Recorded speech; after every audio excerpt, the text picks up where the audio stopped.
একজন হুজুর দারুণ ওয়াজ করছে, ওয়াজটা আপনারা শোনেন, তারপর আমি কিছু বলতেছি।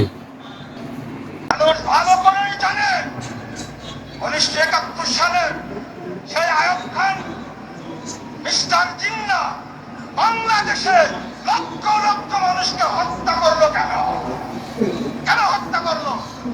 আইয়ুব খান হলো শিয়া, জিন্না হলো শিয়া, ফাতেমা জিন্না হলো। এই হুজুর বললেন যে 1971 সালে মোহাম্মদ আলী জিন্না এবং আইয়ুব আলী খান বাংলাদেশের লক্ষ লক্ষ মানুষ হত্যা করছে, কারণ তারা দুজন ছিল শিয়া।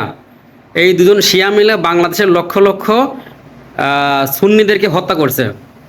কিন্তু মোহাম্মদ আলী জিন্না উনি শিয়া ছিলেন, ঠিক আছে, মোহাম্মদ আলী জিন্না উনি শিয়া ছিলেন, কিন্তু উনি 1948 সালে মারা যান। হুজুর মনে হয় বিষয়টা জানে না। মোহাম্মদ আলী জিন্না 1948 সালে মারা যান, আর জেনারেল আইয়ুব খান উনি 1969 সালে রাষ্ট্রের ক্ষমতা ত্যাগ করেন। উনি জেনারেল আইয়ুব খান ছিলেন একজন সুন্নি মুসলিম, উনি ছিলেন একজন সুন্নি মুসলিম।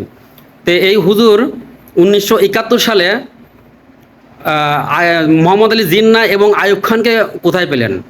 1971 সালে বাংলাদেশের হত্যাকাণ্ড চালাইছে ইয়াহিয়া খান এবং টিক্কা খান।